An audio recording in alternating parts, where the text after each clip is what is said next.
board. And also, let me go to Facebook. Let me see, how do I do going to the Facebook? Sorry, folks, 1 second.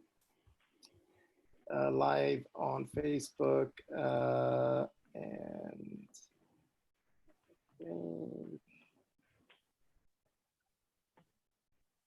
let me see if it'll let me go there. Yep. I'm going to go on my timeline, and Yana, if you can go to our group, we'll be set.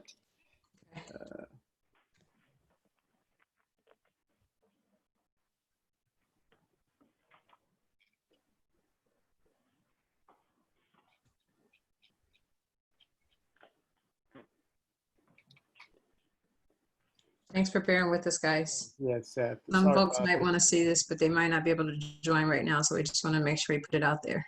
Exactly. So I want to make sure that. So you guys are both going live as well? Yeah. We're gonna go. You guys know I'm shy. Like, that's scary. Very. Too bad. I have a hard time believing that.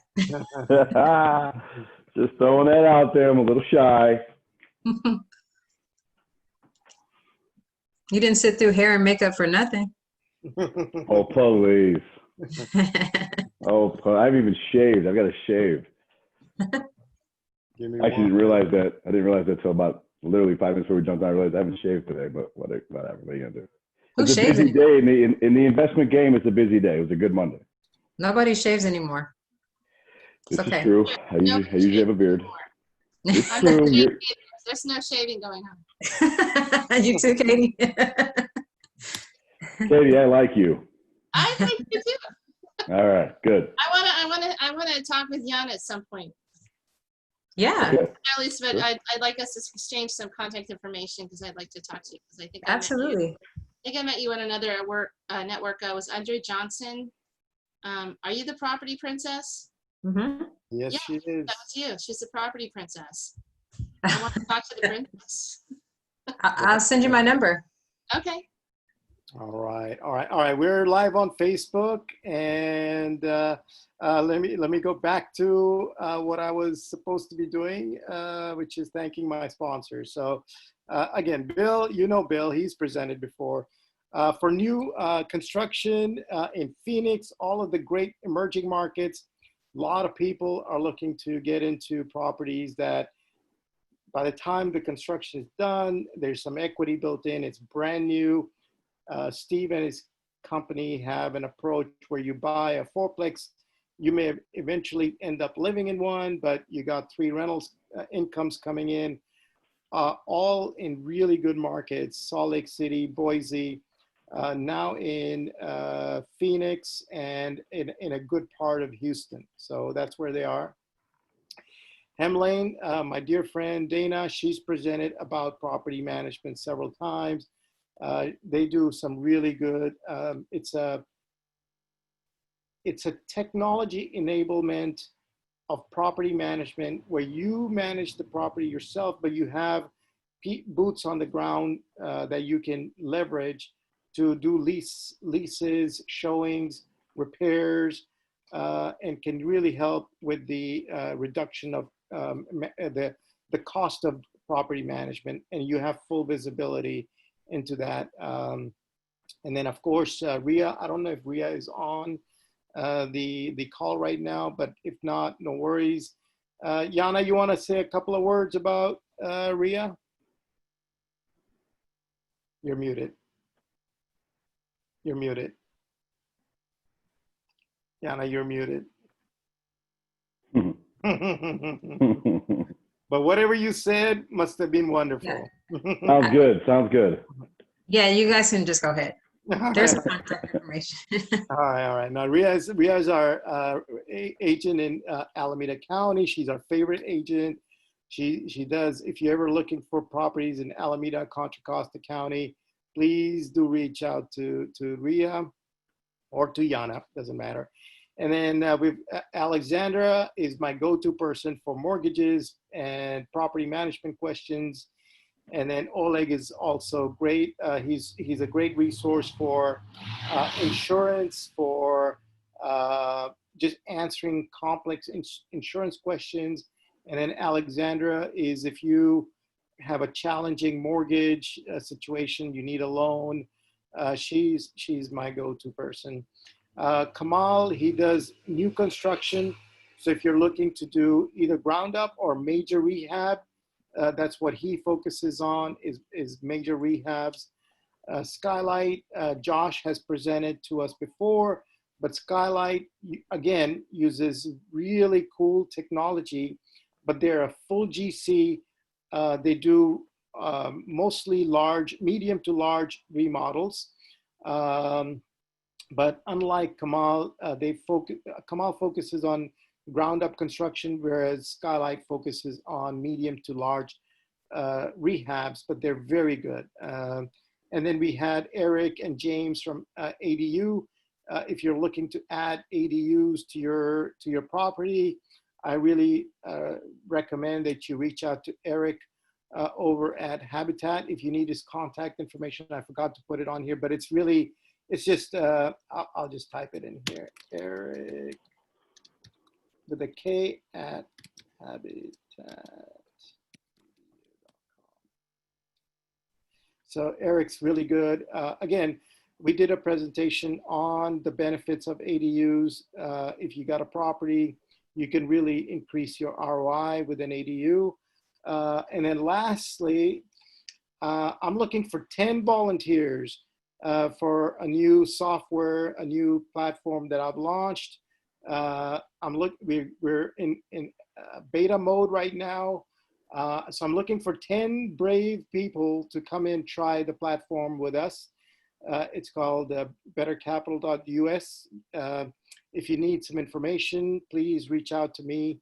We're just looking for, if you own a portfolio of rental properties or syndications or notes or primary home, whatever that is, reach out to us. We're looking for 10 volunteers to help us out. All right, with that, I'm going to turn it over to Yana. Yana and Roddy are great friends. So Yana, I'm going to let you run with the rest. All right. So I want to introduce my friend Roddy. His real name is Ryan, but we call him Roddy. That's his name. He is the owner of two different companies. You're going to have to help me out with the first acronym on the first one, Ryan, but he also owns the Rehab Depot. And he has done over 1,000 transactions in rehabbing properties. And Bobby and I thought it would be a really great idea to bring him in today to talk about how to manage contractors. He's a contractor himself, so he's going to give us his perspective on how contractors should be managed to help you guys try to save some money on your projects. And Ryan, with that, I'll let you kind of tell us about yourself and your background and how you got started. Sure, no problem. So thanks, guys. I see there's 46 people on the call, including us. Outstanding. Well, bottom line is I've been in the game 15 years. I'm 38. I'll be 39 next month. My birthday's 9/11. I came before the terrorists, so I'm okay. Bottom line is I've been doing this for a very long time. And what I mean by that is as a contractor, I've gotten to see and experience the investing side from a different perspective, right? So when I served the investors would come to me over flip after flip after flip after flip. Didn't matter if it was a rental, multifamily, the whole nine. I would get to experience a lot of what they don't know. And a lot of what they don't know hurts the relationship. So it's very easy to point the finger and say it's your contractor's fault, it's this person's fault. But at the end of the day, here's the deal. If you're an investor, right, and I don't know the level everybody is here. What's the level everybody's on this call, Yana? What would you say? We have a good blend of experienced investors, probably some people that are looking to get their first deal done. So I would say, speak across the board a little bit. Across the board, yeah. All right, fair enough. So the reality of what we've accomplished over the years is a lot. We've done over 1,000 flips. I've worked with thousands of investors. I've rehabbed thousands of homes, and I've also consulted on $500 million in real estate across the country. We started as contractors. I'm still a licensed contractor, but we opened up the Rehab Depot once we realized, ultimately, investors need help. You guys need a lot more help than is being provided in the field. But more importantly, a lot more help is being provided anywhere. And I think a lot of investors get lost thinking that you hire a contractor and that contractor is going to help you. That contractor's not going to help you. Their job, you're hiring them for a service, right? As a contractor, you hired me for one thing: get this job done to the best of my ability with my subs, my skill set, and whatnot. With that said, doesn't mean I'm not going to guide you. And with that said, doesn't mean that there's not contractors out there that are willing to help you. Of course there are. I'm just speaking to the level of my experience that at the end of the day, there was a lot of arguing and debating and going back and forth. But ultimately, if you are a real estate investor and you are going to alter the asset and you're going to rehab this property, or you're going to build new construction, you're going to build an ADU, you owe it to yourself to understand construction to some level. Fair to say, Yana? Right? I think you all can nod your head and realize that. Absolutely. If you're going to do real estate, you're going to do investing, you have to learn a little bit about construction. Now, what I mean by that is you don't need to necessarily go in there and understand how to build everything, how walls are framed, how everything goes in, but more importantly, know the system and the structure in terms of what comes first, task by task, when you're building something, how to manage it, how to manage people, how to manage money, how to manage schedules, how to manage the process. And ultimately, you are the process. So one of the biggest topics, as you guys can imagine, that I hear all damn day, just like you do, is I can't control my contractor, my contractor this, and I can't find good contractors. But ultimately, before you get there, it starts with you. And that's why I've got this wheel on the wall, all right? For those of you that can't see this because it might be a little too far, don't worry. I'll send a copy to Yana. They'll dispense that to you guys. It's not a worry. It's more or less take some notes on what I'm saying, because what I'm telling you is I'm dropping gems left and right. This is called a risk wheel, okay? Before you sit there and start criticizing a contractor or trying to determine how to find a contractor or how to work with a contractor, you must figure out who you are. Where do you fit in this process? And ultimately, it's called project management. So all investors, I don't care what level you're at, if you're brand new or if you've done 10 flips or 100 flips, great. God bless you. Point is, you have indirectly become a project manager, whether you like that or not. So what you need to do is learn project management in the rehab space, because retail construction is different than rehab construction, marginally. So what do I mean by that? Here's a couple of little bullet points I put in this corner for a reason, right? I want you to think about something right now. The average national for construction is 40 to 45% retail markup, which means that if the construction job costs $50,000, I can still mark that up another 40%. Okay, that's retail, that's different. But in the rehab game, as an investor, you're taking it to retail. Therefore, you can't pay retail. Therefore, you're not paying for the A contractor who's going to charge 40. You're paying for the C. And if you're paying for the C level contractor, the margin's going to be cut probably in half, because you can't, that's what you can afford. And you pay for what you get. So what we've learned over the years is that 15% pretty much is the average right now on what a rehabber is going to take. Why do I say that? Because you need to make a budget work. And the reality of rehabbing is what? You look at your formula, you look at a deal, you come up with where you need to be, and then what happens?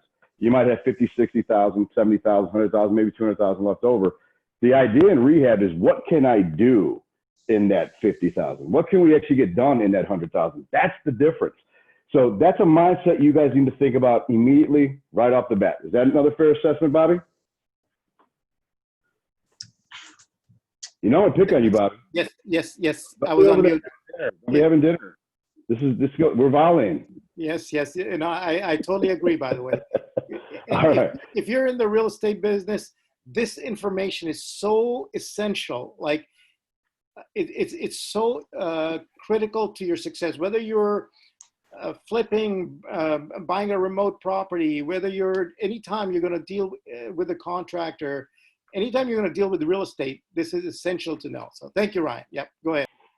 Now, Liana, you better get ready, girl, if you know I'll pick on you too. So right. Bottom line is, a couple other things I want you guys to consider as investors. Think about new construction. Okay, in new construction, it may take anywhere between 25 and 30 sub-tradesmen to do a job. That's siding guys, window guys, trim guys, finished carpentry, rough carpentry, electricians, HVAC plumbers, the whole nine, right?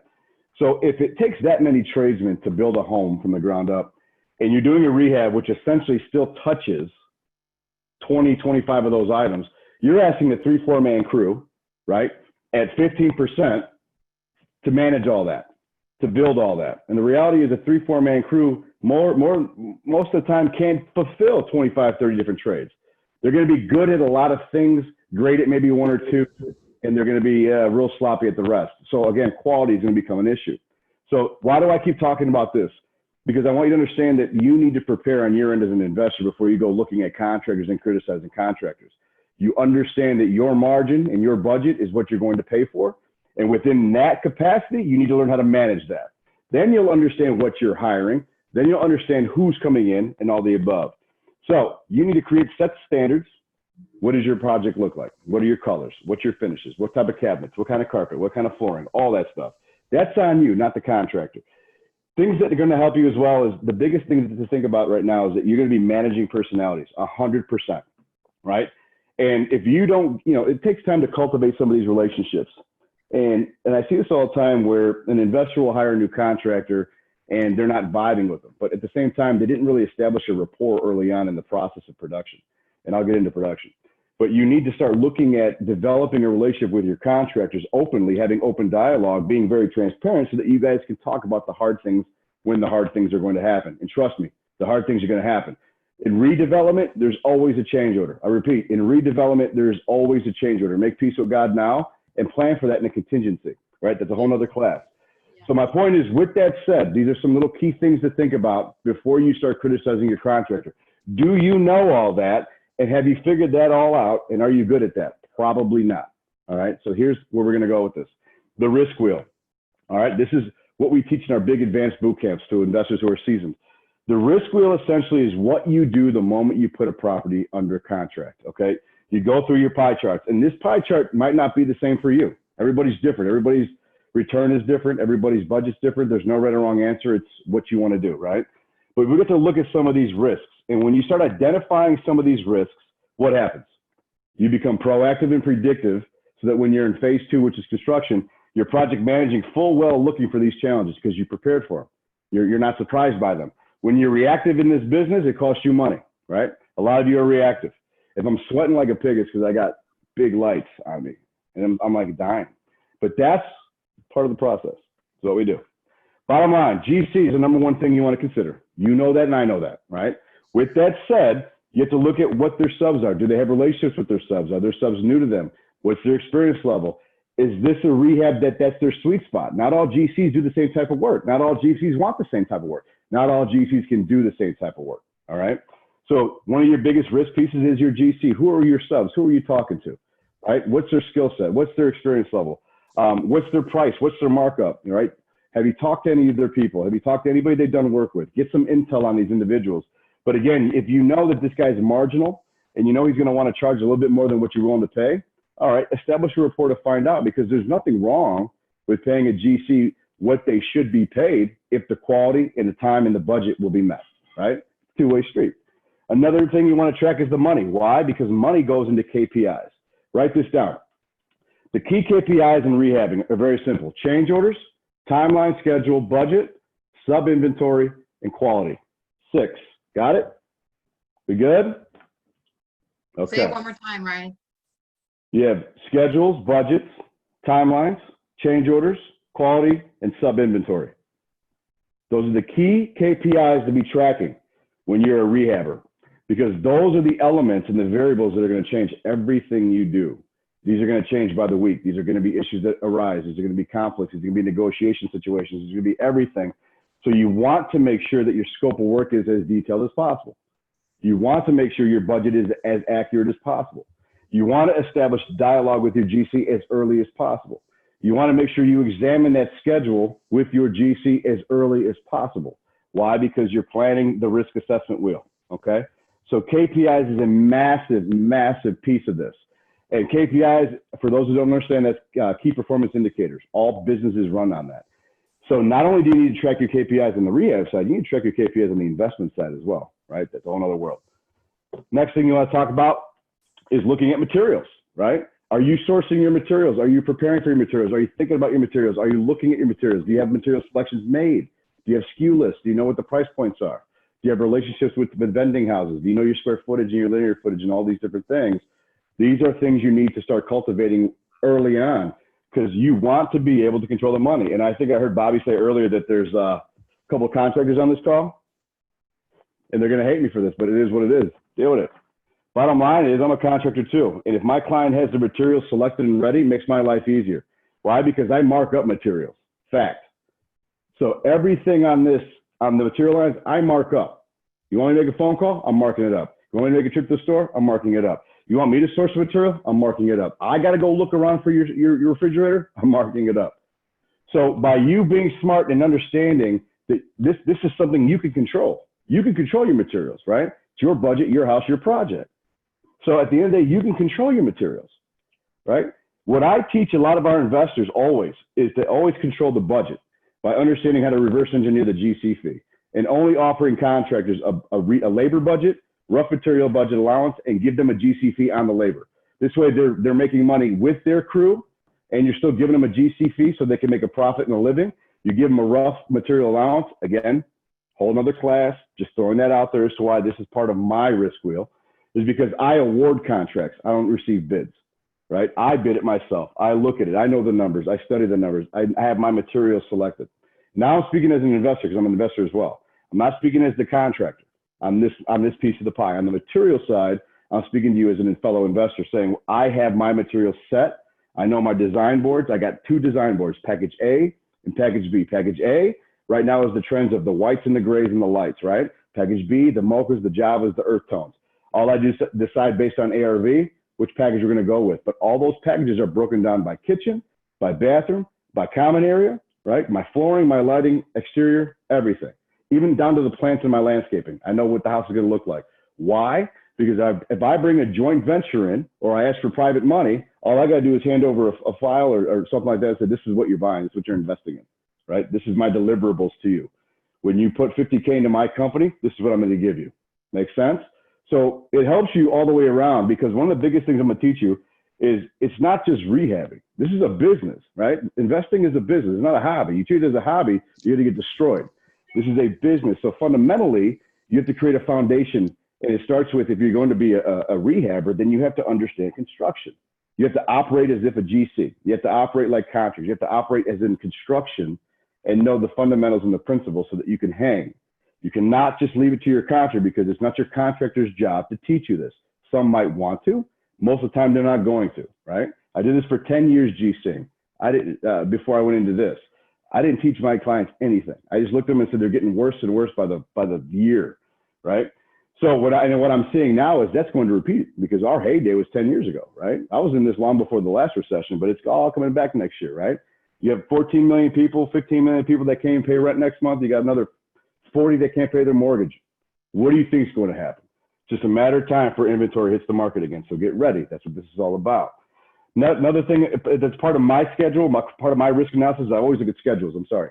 So what's a big piece is looking at schedules is always going to be a part of my risk, because you have to really learn this. And again, this is a whole nother class. I have schedule and I have task by task as a split pie. Let me break that down. A schedule is essentially what's going to happen week by week, right? Week by week. You have week 1 demo, possibly some roughing. Okay, great. At least you know what's going to happen week by week. But task by task is now where you take that schedule and you create a Gantt chart. Right? Now you're breaking it down task by day. So if I have a Monday through Friday, a 5-day work week, and I put on I'm your contractor, and I put on your schedule, right? I say, oh, demo and rough whatever. That doesn't really tell you much, because I'm still going to want the same amount of draw on Friday, right? You want to know how to control draw management. That's a big piece of it. It's your responsibility. I don't care who, if you get a hard money loan, private money, your own money, you're in charge of the money ultimately, right? So you need to understand your role in that. So if I get a schedule that is vague, that just says demo and rough electrical, plumbing, and HVAC starting week 1, sure, that helps you understand what's happening week 1, but it doesn't help you understand what day I'm actually starting and finishing things. That's the progression of a Gantt chart. That's the progression, to write this down, called the critical path. The critical path is a major element in construction. It's a major element in all industries. It's the biggest piece of project management. But the critical path is the easiest way, the fastest way, and the quickest way to get your end result. And in the rehab world, it's get the project done. So to determine that, you need to understand task by task. So for example, if I've got 5 days for demo and roughings to begin, you as an investor want to ask me, all right, Mr. Contractor, how many days is demo going to take in that first week? You see where I'm going with this, Yana? You see where I'm going with this, Bobby? Understanding that demo, I might say, hey, Monday, Tuesday is demo. Okay, great. Now you know that I'm shooting for 2 days, right? And then I'm going to say, but on the second day, I'm going to start rough electrical. Okay, now you're like, all right, so you're starting to create that Gantt chart. See these lines here? That's what that looks like. It's the color-coded lines that kind of just overlap each other. And each color is a different color because it obviously is outlining a certain task, tiling, flooring, whatever. But my point is, when you start understanding how each piece, each task, how long it takes, then you can measure progress. Then you can measure draws. Then you're in control more of the money. And that's the essence of project management. Whole other world, whole other class. But I'm looking at that as well in my risk. Is what are all the tasks associated with this rehab? Is there a lot? Are there little? Is it a big flip? Is it a small flip? Is it a rental? Is it a hotel? I'm looking at all these different varieties and these different variables. Remember what I said earlier, 25, 30 different trades are going to touch this job. So I'm anticipating probably at least 25 different tasks that are going to be in my rehab, because almost every rehab needs painting, some kind of trim work, maybe some doors, some kind of flooring. Doesn't matter what flooring is, bathroom love, kitchen love, drywall love, exterior. That's what I'm saying is you need to know what each piece and how long each piece is going to take so you could track that. Here's why. If I say, and we're going to go back to the first thing, 5 days, demo and roughing. If I say demo is going to take Monday and Tuesday, but for whatever reason, demo takes till Thursday, that actually took 4 days. When you go over task by task, that's called slippage in the critical path. Now, you're worried. Okay, Ryan, what are we going to do? Demo took almost a full week. Is that going to sidetrack us? Is that going to delay us? Do I got to add more days to our schedule? And I might say, no, I think we're going to be good because I know I put in 5 days for electrical and 4 days for plumbing and whatnot. I might be able to get the guys to get it done sooner. And if I'm able to go ahead and get like plumbing done 2 days sooner, well, for the one task that took 2 days more and I got the other one done 2 days sooner, the 2 days sooner is called the float. So really the slippage is when you go over schedule, the float's when you buy back time. So really that's what you're doing as a project manager. You're kind of like paddling until the very end. Can I get time back? We went over on this for whatever reason, storms, weather, you were sick, coronavirus, all that, right? But how can I get that time back?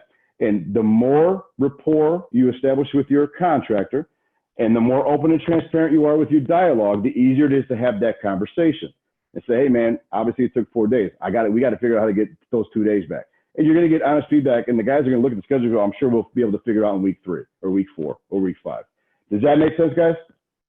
Totally. And I just want to add something to that. You mentioned something that's really important, and that's rapport. Because obviously, if you have a contractor, you worked with them before, you can set expectations and he kind of knows how you are. But if you have never worked with a contractor and you don't come in and set any of these guidelines, Yep.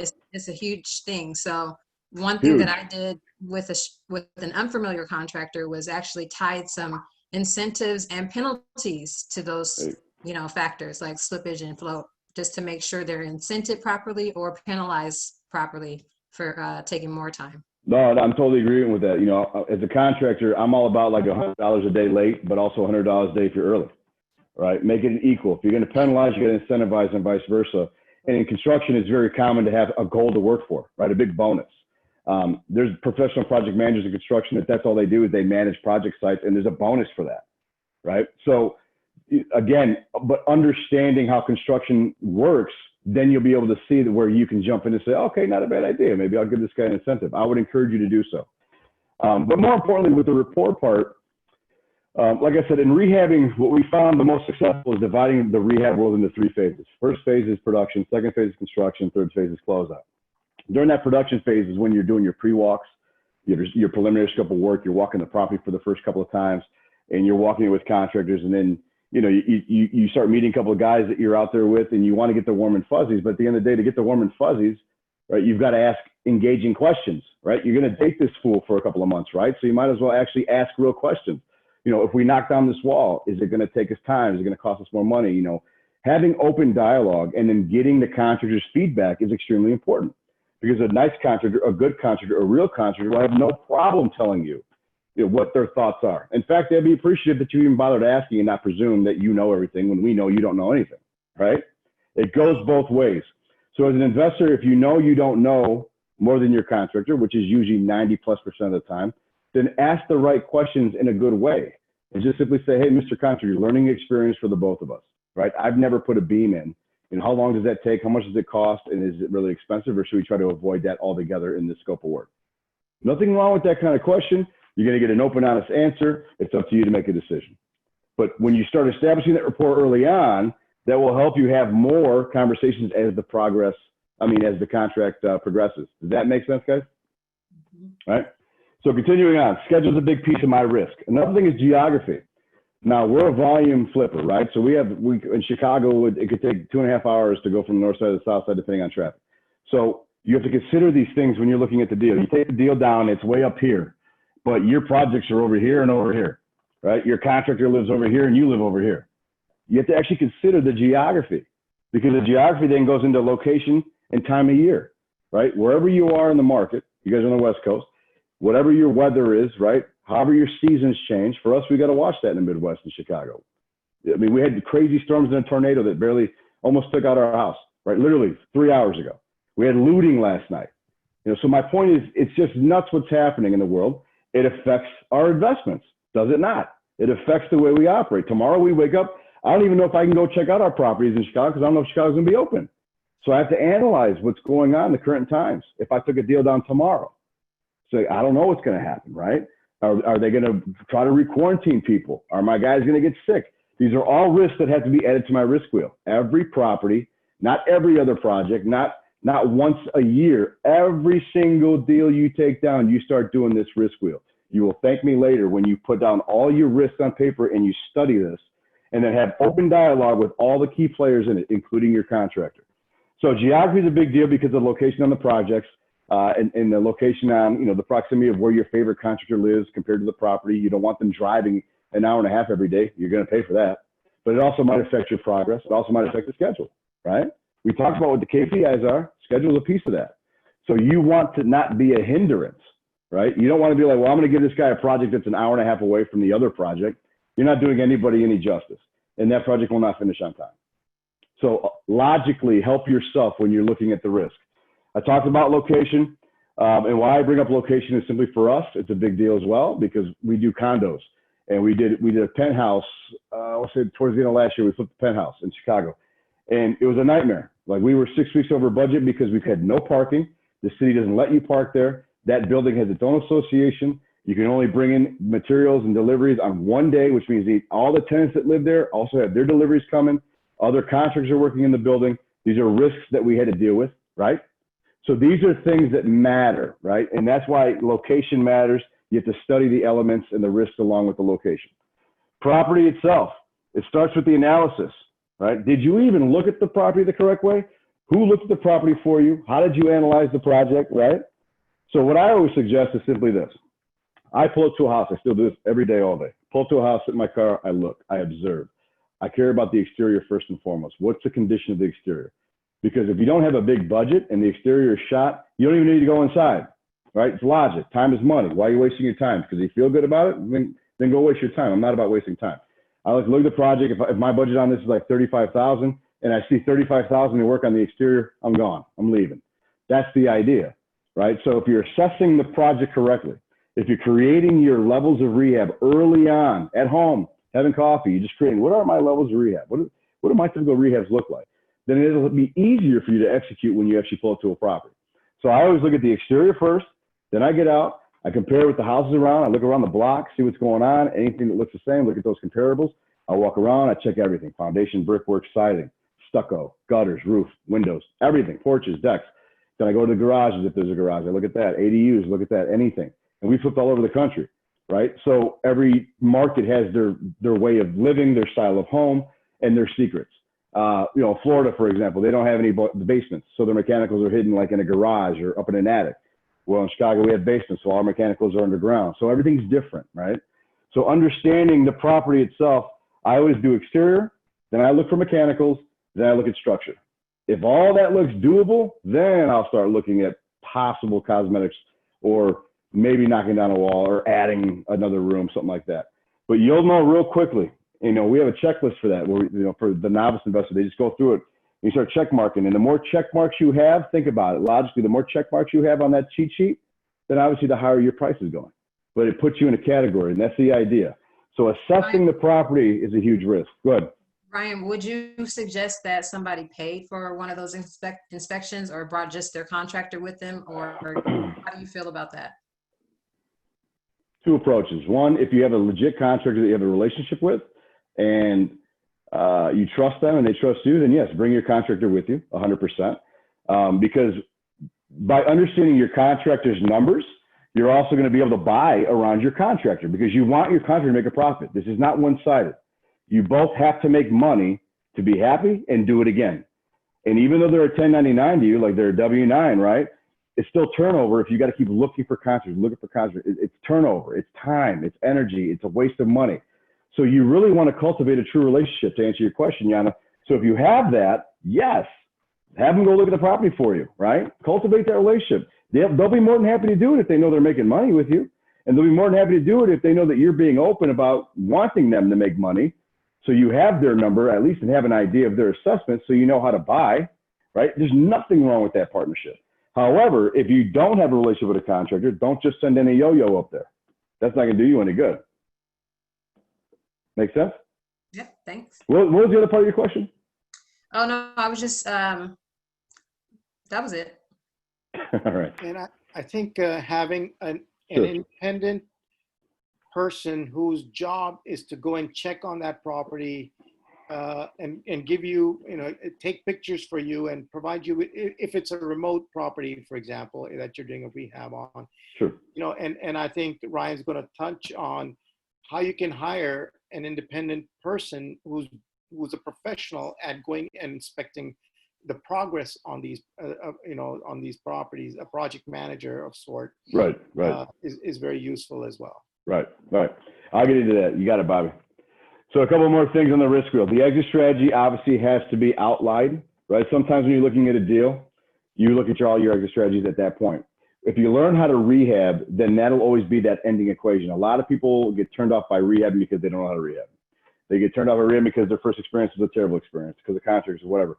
Ultimately, whose fault is that? Yours. You're accountable for your project. You're accountable for what you know and don't know and choose to learn. Fact, right? That's what this is all about. So the more you know about rehabbing, then the more opportunity that becomes as another viable exit strategy when you're looking at wholesaling it, or because it always starts with a wholesale deal. Everything starts with a wholesale deal. But if you could rip 65,000 on the deal or 100,000 on the deal, why not go for it if you know a thing or two? Make sense, Bobby? And most of the time, I think a lot of people don't rehab because they fear the rehab, which is smart, because I'm a big advocate saying, if you choose not to learn how to rehab and project manage, don't rehab. You're just handing money away. I'll show up and go like this. Just put it right there. I'll take it. No problem. Right? Because that's all you're going to end up doing is handing out money. So why do that? Right? And then obviously, change orders. Change orders are a big deal. I got to plan for all the change orders because sometimes budgets are a little tighter than I want, and I have to consider what's going to happen. But my experience tells me shit's going to happen. So I plan for that. And my contingencies are always 10%, but I got another 10, 15, 20K waiting because you're going to use it. So that's why, again, I said earlier, I'm a big advocate for awarding contracts, because when you award a contract, and again, a whole nother class, but you are essentially controlling the other 40, 45% of the budget. That's a big deal. Let me explain. Your budget's $50,000. You're waiting for a bunch of bids. One bid's 80. There's always one that's crazy. One's 80. Another one's 40. Another one might be 52 or 63, right? And you're like, all right, trying to figure out the best bid, right? There's a strategy to that as well. But ultimately, you pick the one that's under 50 and you think you're winning. Happens all the time. I'll take the guy that gave me the $42,000 bid because he's under my 50. We're winning. I'm going to make $1 million. We're going to do our thing. No, you didn't. Because now I own you. Because at the end of the day, I gave you what you wanted, and I'm going to hit you with change orders. So I'm winning. Actually, that was great that you accepted my bid. You're foolish. You have to have a buffer. You have to have a contingency in your budget. So at $50,000, right, a 10% standard contingency, that's $5,000. But you gave me the contract of 42. Chances are changes are going to be a little bit more than $5,000. Then where are you coming out of pocket? When you come out of pocket, you're coming out of profit. Make sense? So that's why it's important to learn your numbers as an investor from the contracting standpoint. It's important to learn how to negotiate with contractors. It's important to learn how to award a contract with confidence. And obviously, to get confident in anything, you got to have experience, right? And you have to have a lot of experience where you can look at a situation like a salesman and understand how to navigate that scenario. Like, all right, seen that rebuttal before, seen that rebuttal before. That's what it's all about. So I will, because first and foremost, this is where a lot of this leads to before you find a contractor. Understand where you're at, right? Understand what you're going to hire, what you need to hire, or more importantly, what maybe you can only afford to hire. Rule number one, if it's too tight, don't buy it. You cannot force a profit, right? Rule number two. What margins are you looking for, Ryan? Say it again? What margins are you looking for when you said it's too tight? Like, you know, I know a lot of people aim for 10 or 15%. What are you aiming for? You talking about in profit? Mm-hmm. Oh, that's market related. I don't even look at it that way. I'm talking about like when you start looking at the construction, because that's what I tell everybody all the time, right? I say, listen, you can go sit in somebody's house, try to do an off-market deal, buy deep as hell. But if you are still sitting there and you're anxious about the construction budget, you're missing something. Trust your gut. You're missing something. And you need to analyze that. Don't make an offer on that until you analyze that, because what you're missing might be tremendously expensive. For example, in Chicago, I had a client call me late last week. She bought a property. She took my advice to not finish the basement, just gut the basement, paint the walls white, floors gray, call it a day, leave it nice and clean. And she did that. And there was already a full bath down there. So I said, just cap all the plumbing. I said, it'll be attractive for a new buyer if they ever want to finish the basement. The plumbing's already there, right? What she didn't tell me she wanted to do is add a half bath on the second floor, right? If she would have told me that, I would explain to her what I'm about to explain to you guys. I would have told her I wouldn't do that if I were you, because you have a certain amount of money where this rehab can actually work. But what happens now is you want to go put another bathroom in, right? In the city of Chicago, it's an inch pipe. It's a half-inch pipe that goes from the city to the main, right, for water pressure. You add another bathroom, especially to the first floor, that pipe doesn't have enough pressure to push that water up to the second floor, right? City's going to just nail you. You don't have a permit for it, and you're not going to have water pressure. You're going to turn that faucet on, it's going to drip, right? And then you're going to have a problem. And then you have no choice but to fix it, because you put all that money into building that new bathroom, which could be maybe $3-4 grand, right? And then what the missing piece was, I said, but do you know how much it costs to actually upgrade that water main? Because that's what you're going to have to do. She said, no. I said, $24,000. You got the budget for that? No, not even close. That's why it's extremely important, where you can't force a profit. And you owe it to yourself to understand how construction at least works. You don't have to be the expert installer. You don't have to be the person that's going to be tiling the floors or sanding the floors or painting the walls. But you have to understand how things are connected and what affects what. And that's why the task by task model is extremely important, so you can see what's coming next, right? And that's why the risk wheel analysis is extremely important, so you can be proactive and predictive, because things are going to happen. And understanding your KPIs and your change orders and having a contingency, I'm telling you, I'm not making this up. It's all connected. One thing leads to the next. It's construction. One thing leads to the next. And understanding that she had no idea. I don't know what she's going to do, because I think her profit might have been 30 grand on that deal. And now she's going to put in another 24 out of pocket. So you're doing all this work for 4 months for what, 6 grand? Right? That's why it's extremely important. Not to mention the time. Now she has to go back and get permits, so holding costs are going to be more. That's 100%. And in Chicago, the permit time period is 38 days minimum. So she lost another 2 months, right? Because by the time it gets restarted, you got to hope these contractors want to come back and restart. They're not going to wait for you. They're picking up other jobs. Right. So it's a very much a massive counter effect on how this process works. And that's what I wanted to share with you guys first and foremost, because ultimately managing contractors is only effective if you've set the job up correctly. You as investors, all 58 of you on this call are investors, right? You are the plug and play system. You hire me, then give me the scope. Tell me the time. What is the budget? What finishes do you want, right? How do you want this thing to turn out? That's not my job. My job is to come in and serve you. What do you need, right? How do you want it done? And 9 times out of 10, most investors can't answer those questions, right? And you got to understand that in construction, time is money for us as well. So if you want us to spend all these hours with you trying to build scopes of works and budget with you, we better get paid for that. Or best believe we'll get it back later. Make sense? And not everyone is as ethical as you are, so they also can see that as an opportunity. Well, no, I'm gonna be frank. I wasn't always ethical. Why do you think I love contracting? I made more money than all my clients every time. My walls are full of plaques, every award in the construction industry you can imagine. But it's because I chose not to help them. I was annoyed by investors. I'm being frank. You can look me up. I'll tell you how it is every time. I keep it real. At that time in my career, I was like, this is ridiculous. These people are coming out of Fortune Builders. They're coming out of Renatus, coming out of Home Investors. I was like, these people are learning nothing. This is ridiculous. So we were doing 100 flips a year. And I said, and we would try to every now and then offer some assistance. And sometimes they didn't want to hear it. I said, that's fine. That's your demise, not mine. So when we decided that we were done with that, we decided to help the investor by showing them how to rehab. And I can't tell you how many thousands of investors we've helped that have that aha moment, especially when they sit in my camp. That's the best thing to see them go, oh, their head goes back. And I'm like, what happened? Are you living that right now? Did that just happen this morning on your flip? And they're like, yep. I'm like, exactly. Tell us about your camp, Roddy. Which one? I got so many, I don't know. Well, one of the big ones we're going to do, I can't wait. We're going back November 12th and 13th. We're going to finally do our physical camp. It's going to be in actually at the Disney Springs, the boathouse down in Florida. So that's November 12th and 13th. That's the advanced rehab camp. We're going to go through everything, KPIs, project management, the business model. You know, a lot of investors want to scale. They want to do this full time. They want to build a big business. Totally understand. But you have to understand the people and the personnel, though, that play a role in that then. It's not just you. It can't be you, right? You can't scale and do 50 flips a year and you're a solo act. You have assistants, you have project managers, you have construction coordinators. So we break down the business of that. And that's going to come up in November. We have virtual camps that are coming up left and right. I'm going to put one together here, probably another new one. And again, in probably another 2-3 weeks. We probably do about 15, 20 virtual camps a year online. And we cover all topics, emergency rehabbing, crisis rehabbing, estimating and bidding, blueprint reading. You know, we have an online academy that has 16 modules that cover 16 different topics, to put it to you that way.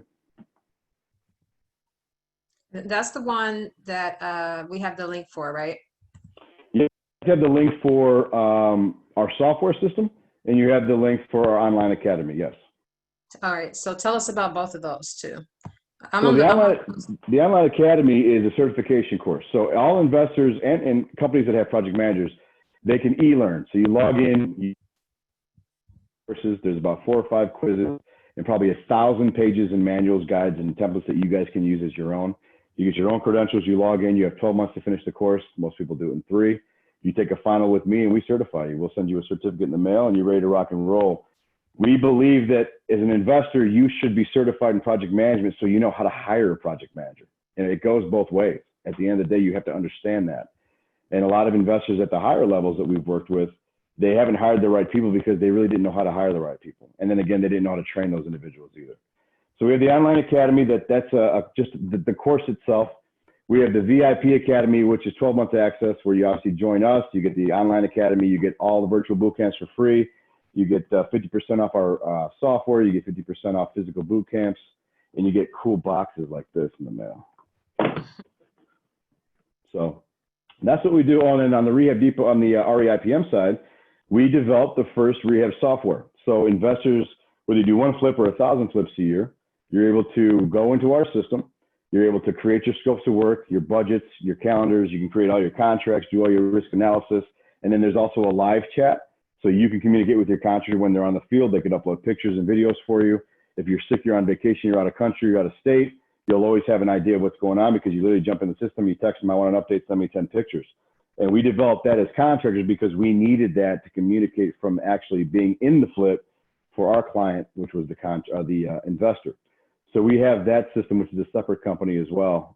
That's really, really cool. We have a lot of good partnerships with the lenders, actually. So the lenders are letting their borrowers, and that's why I was telling Bobby we should talk with Better Capital, because that's exactly the deals we're doing with lenders is we're working with your borrowers.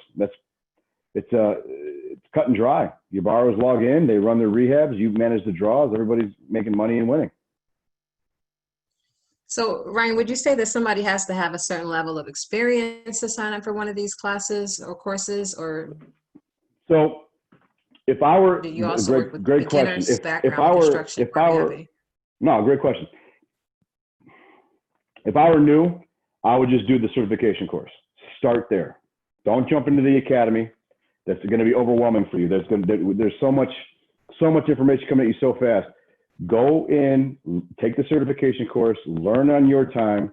Our students have access to me. All of our students that take the certification course get a private chat login to my private chat. And I've got a list, like if you ever, it's funny, like I have a TV screen on our wall.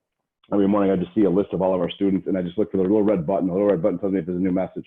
And I look at all the messages and all of our students have questions about what they're reading, what they're studying, a certain flip that they have. So there's a lot of access to me. Just do the course. Don't join the whole academy yet, right? Because you're going to pay a lot of money And I know from experience that a lot of the newer people aren't going to take full advantage of what's offering there because you're going to be overwhelmed. Just take the course online, study that, relax, ask questions. And then as you evolve there, because that academy course is so thorough, it will teach you the game of rehabbing, period, from A to Z. All construction, all project management, all financial, everything. Study there and then advance onto something else. The majority of our physical boot camps, like the one we're going to do in Florida, we call that the advanced camp for a reason. Those are for investors who are doing 50 deals a year, who are really struggling financially. They know they got a big yacht and there's holes in the yacht. They've got employees and they don't think the employees are doing their job. They're buying homes they shouldn't be buying. Homes they're buying are still sitting. You know, that type of problem.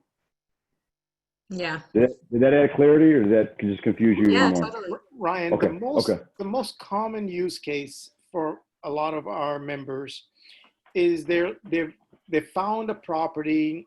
Maybe it's in their backyard, or maybe it's not in their backyard, but Sure. they've downloaded some Excel calculators and they've punched in some numbers, and it tells them that, you know, based on those theoretical numbers, this is going to be their profit, and or they're doing a burst strategy, Sure. and they think they're going to, you know, come out at a certain level, and they're going to be able to refinance that project. Okay. If they become a student of the online academy, let's say, they've gone through the certification program, should they be running, if they're about to purchase that home, shouldn't they be running those numbers with you and saying, hey, Roddy, you know, this is what I'm, you know, looking at, and where are the potential pitfalls? Because in a rehab, there's two things that happen every time. One, it takes longer than whatever that Excel spreadsheet told you. It's going to take longer. $1,000 a day. That's your rule right there, kids. Exactly. $1,000 a day rule when you're looking at time frames. If it's a $3,000 project, you're looking at 50 days, give or take. Obviously, you've got to include permitting and inspection times, but that'll help you. Yep. There's a little cheat sheet right there. That's exactly it. And the second thing is there's going to be cost overruns. Now, I think where you really help is in understanding whether the client is causing the cost overruns or the contractor is causing the cost overruns, but there will be cost you know you're speaking to KPIs. Yeah. Right. So the 6 KPIs I gave you are very generalized KPIs. Yep. Like, for example, when we do like our KPI camp, every KPI has probably 10 sub KPIs to it. So what you're suggesting is when we say change order, for example, it's who ordered the change order: the subcontractor, the general contractor, you, the investor, the partner, the lender, the architect, right? Because somebody's making a change for whatever reason. And in a change order scenario, it's not always because there's a problem. It could be just added time because you, the investor, decided, you know what, I want to add, I gotta have this addition, so we're going to add 2 more months. That's on you. But my point is, just because you have a change order doesn't mean that it's always something physical. It could just be a change order because of time. Yep. So, so what you're speaking to is KPIs, and we break that down further. Yeah, 100%. Absolutely. Perfect. It goes on. I would say the last KPI camp we did, we probably covered literally 55 KPIs. Got it. 55 is a lot. That is a lot. But we covered about 55. Folks, we just launched a poll. I want to get a sense of how many folks are looking at projects in the near term, or not looking, or you're actively looking at. So we're at about 53% are saying they're considering or evaluating a project. 21% are saying they're actively about to get into a project. Excellent. I just wanted to get a sense of kind of where we are. So about 30% are not considering one right now, but majority of the people are, you know, actively looking at a project or considering one. So well, the fact of that is, no matter, especially if you're new, if you're going to be looking at your first project, right? Remember, I've done well over 1,000. We just use 1,000 for marketing. Honestly, I've probably done closer to 3. The reality is, when you look at I remember looking at my first deal. I did not know what I was looking at. I underbid it by 40 grand. I had to come out of pocket 3 times that year. I did not know anything about this. And there wasn't anything like that where there was help or support in that capacity. So, you know, with us, if you have a deal, you can upload it to us. And I'll say, hey, upload your pictures, upload your videos. Tell me what you're thinking. Let me know the ARV. What market are you in? Give me 24 hours to review and do my diligence. And then we'll have a live Zoom call. And I actually can make notations on your pictures. So when I'm doing my diligence, I'm actually putting notes on your pictures of things that I'm challenging or questions that I have for you or concerns. And then I'm putting price tags on it saying, oh, this is going to be about $4,500. You as the investor on your end are seeing all this happening. And then when we have our call, we address it in chronological order. And by the time we're done with our call, you are either going to rehab it or you're going to pass. But you'll know how much it's going to cost. Yep. And that's one of the big bonuses we do for our students, because it's very easy for them to enter our portal and upload a deal. We'd rather you not buy the deal than buy the deal and bury yourself. Yeah. Yeah. Exactly. Can I make a comment? Yes. Or Sure. question, comment? Because I do interior design, and I do a lot of, last few years I've been working a lot with people here in the Bay Area on their investment properties. And I know people hear the word interior designer and they think it's what they see on TV, and it's not like that at all. Nope. Nope. Not And at so PPG. you touched on a couple of things, and I just wanted to say it as from the interior designer's perspective. Mistakes that people make is that they don't have plans before they talk to a contractor. A lot of things you're saying needs to be decided before you even engage a contractor, Yep. so a contractor can Yep. actually give you a Yep. fair bid.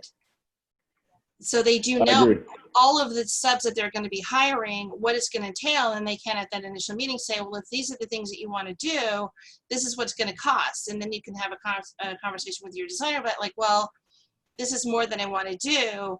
How can we manage the cost of this? Is it different materials? Maybe we don't do this or that. And, you know, I'm a liaison between client and contractors are my best friends. I love contractors. They're fabulous.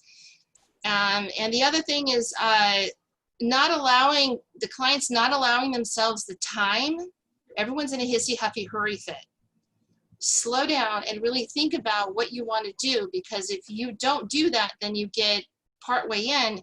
Now that's a change order because it wasn't on the drawings, and you need to have the drawings. That is an actual legal contract. And Yes. Preach, girl, preach.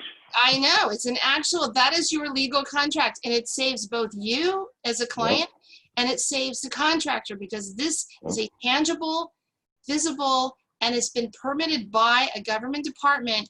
This is what is to happen. So if you are going to then make a change, then it's an addendum, and that is then going to be a change order fairly, because this changes the scope of work and how many subcontractors go. And so I know, you know, the classes sound great, but it's a lot. So, you know, think about at some point, maybe you want an assistant, like a designer or an architect, depending on the scope that you have, to help you understand what you're getting into. And at minimum, you will get these legal documents from them. They do all the drafting and that, and then can speak, you know, the design drawing language with the contractor and explain it to you. Yeah, very good point. Hey, and Ryan, do you cover mechanical liens? That's a dreaded word in the industry. And then how do you avoid mechanical liens? And I cover mechanical liens.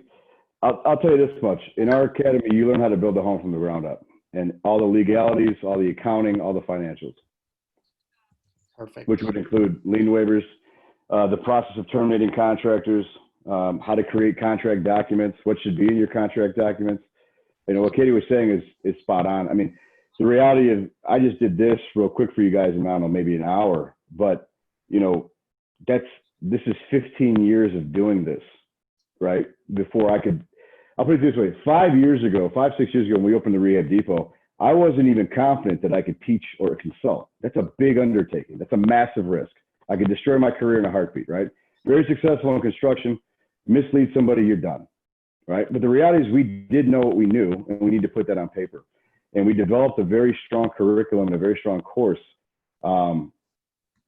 that's used universally across the country that is market friendly, right? It's relatable to what you're doing.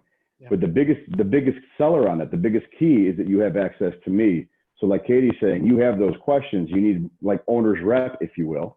You need more intel, you need more diligence, you need more of an eyesight, oversight opinion. That's really what we offer ultimately when it's all said and done. So for a lot, let me put that into perspective. So every single company, client, and investor that we have that uses our software system, for example, I can log into their account right now. If they said, man, I'm struggling, my contractor, he's lying to me. And I can say, give me like 5-10 minutes. Let me log into your account and read all these chats. Let me catch up on the budget. Let me catch up on the scope of work, because it's right there. You name a company anywhere in the world that you could just log into somebody's account and tell them what to do. It doesn't exist. We created that because it's necessary.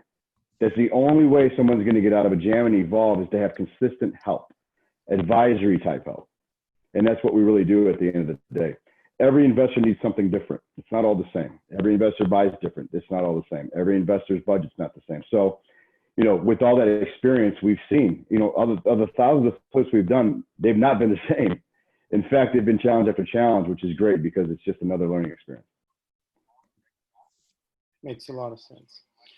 What we'll do now is we'll open it up for questions and answers. Folks, you know, just what you can do, there's two things you can do.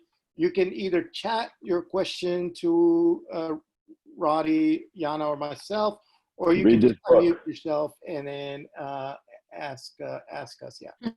Read this book, everybody. Get shit done. This will help you. Mm-hmm. Last one I just read. I read a lot of books. I'd like to ask a question. My name's Kay, but I don't know. I've never done Zoom before, so bear with me. I assume you can hear me okay. Yeah, we I hear can you. hear you. Okay. I'm a lender. I'm in second position. The house I'm assessing taking over the completion of the house to finish it and get it sold, because it's behind, way behind. Anyhow, they're going to foreclose on it if this doesn't happen. Anyhow, so the guy before me gave me a list of the tasks remaining, and he even itemized how he was budgeting them.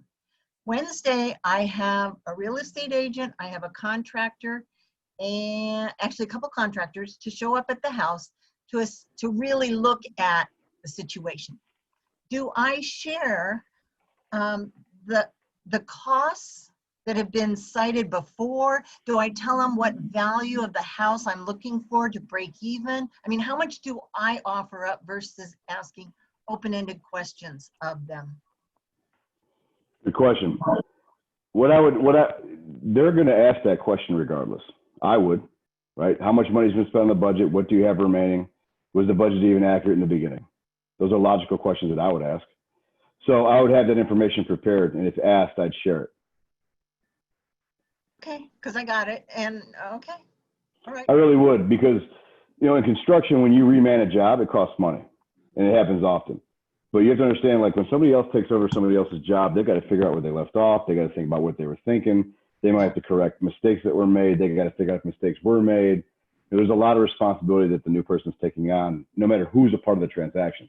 So my advice to you is, if you want to get the ball removing again, just be transparent. But most importantly, be prepared with your numbers and be prepared to negotiate, because that's going to be part of it.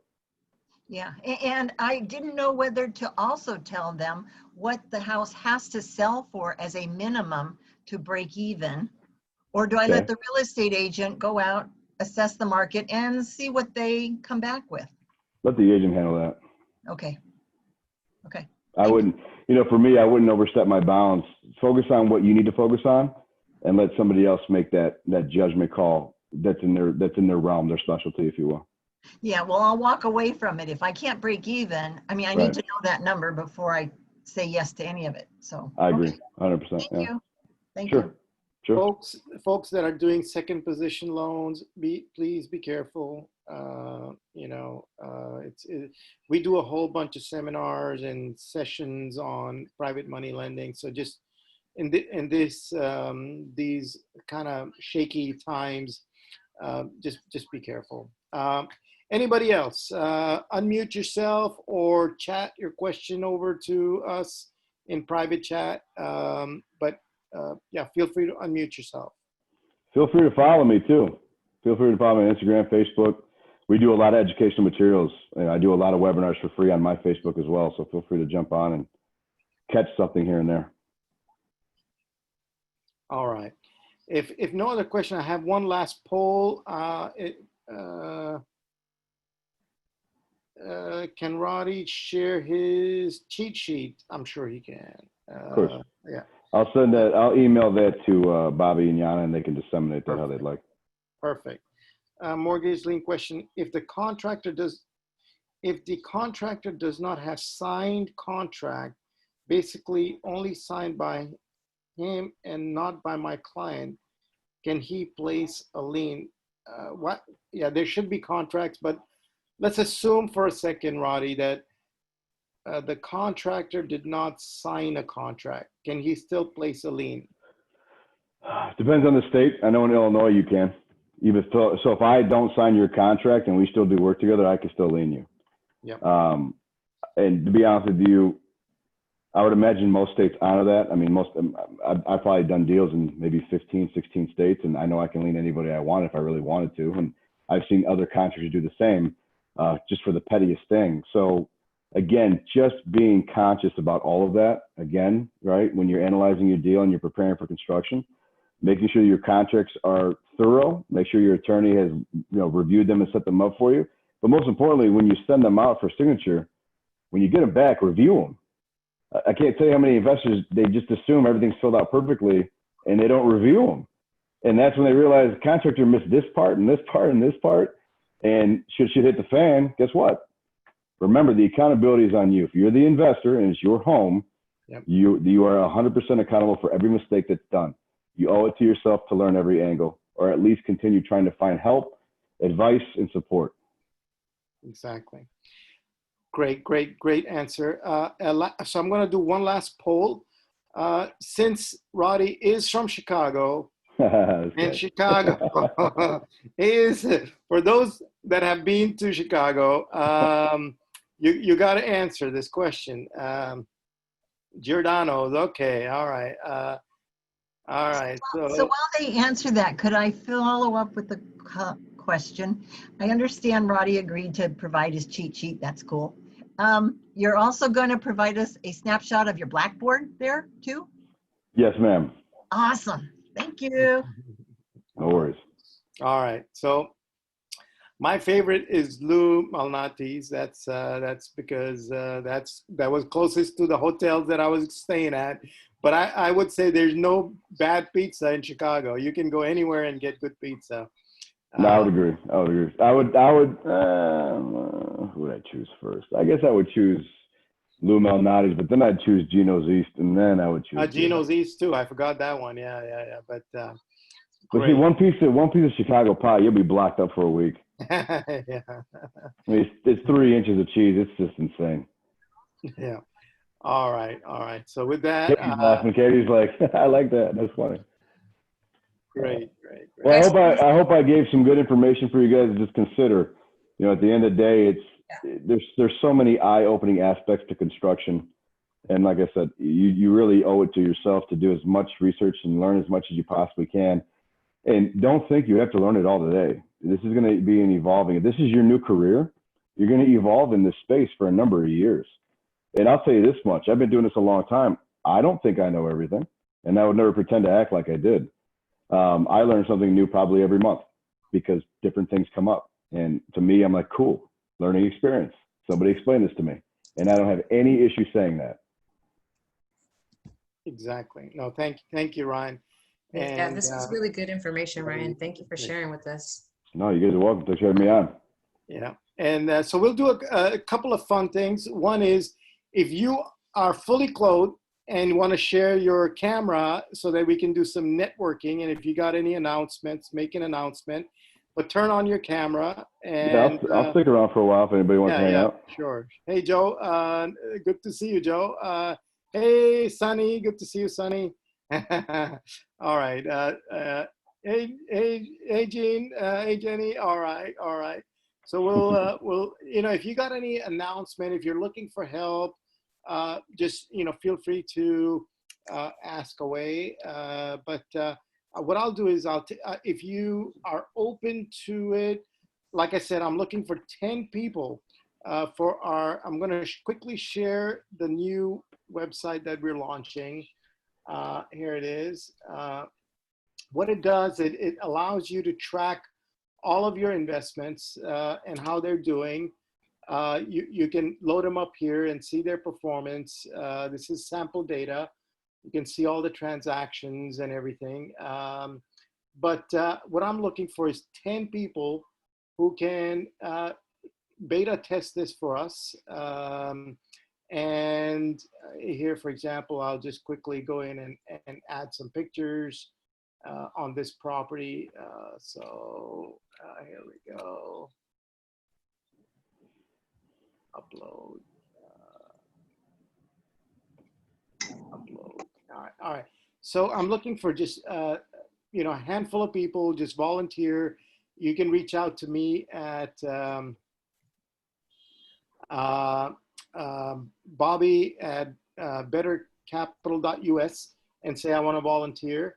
But we'll set up some sessions to do that. But here's what your portfolio would look like. It would tell you what your cash flow is, what your net operating income is, what is your monthly goal, have you hit your monthly goal or not. But hopefully one day we'll get to integrate with Roddy's software as well. But this is what we've built. It allows you to track. It's kind of like your E-Trade or your Schwab account, but for real estate. So please do reach out to me if you got any questions. But I do have a question, Bobby. Does your spreadsheet work for lenders? Yes. So very good question. I'm gonna actually very good question, because I'm a private money lender and I track all of my. So this one may not have the full transactions, but yes, I do. I can track all of my the monthly payments. So for example, Kay, you may have done a second position loan at say 10.5%, and you can come in and you can track all of your payments, and then you can see if you're for example, in this case, it's at 9%, but it'll tell you how your notes are doing. If you missed a note, you'll see a dip for the missed payments, but that'll alert you. But to answer your question in a short way, in a short answer, the answer is yes. You can track your notes over here as well. Okay, thank you. Yeah, you bet. So Kay, if you want to volunteer to be a guinea pig on our platform, please do reach out to me. I would gladly volunteer. The way I do my lending, however, and I have multiple loans out. Yep. I do balloon payments. Yep. So I don't do monthlies. Okay. Again, so I'm not sure if your spreadsheet works for the type of loans I put out. It does, but you and I can chat offline on the specifics, but yes, it does. Okay, then yes, sign me up for a volunteer. All right, Kay, thank you. All right. All right, folks, you know where to reach me, and anybody else. Just a similar question regarding funds and syndications. Do you track this type of assets as well? Yeah, it tracks. I have syndications, so I track all my syndications there. I track notes. I track my rentals. I track seller finance. I track rentals. I track primary.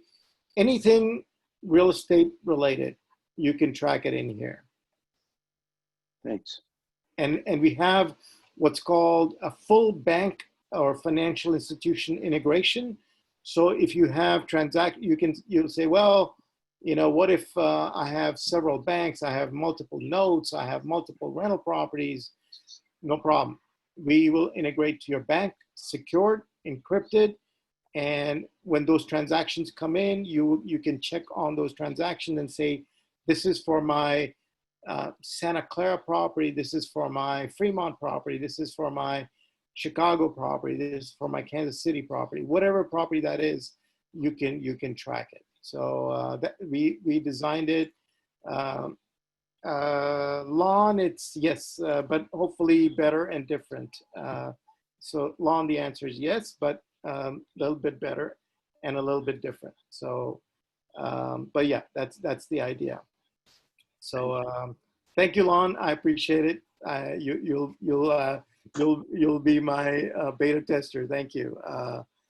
All right. I think Ryan, I know it's late in Chicago and it's family time. So thank you so much for spending an hour with us. I'm sure we'll have you back, but folks, stay tuned for we've got Dawn presenting in a couple of weeks on financial planning and just being better prepared with your finances and your budgeting. See if you can sign up for that webinar. It's going to be a fun 40-minute webinar. I think it's on August. Let me see, what day is that coming up? But it's coming up, I think, on the 10th or the 14th of August. But I'm sorry, no, it can't be the 10th because today is the 10th. Let me see. It is on 18th. 18th. We're going to do 18th and 20th with Dawn Palmore. So see if you can join us for that. But with that, thank you, everybody. Have fun. Enjoy your dinner. And Ryan, stay safe. And we'll see you online. Thank you very much. All right, guys. Have a good night, everybody. Thank you. Thank you. Good night. I sent you my info. Thank you. Thanks, Katie.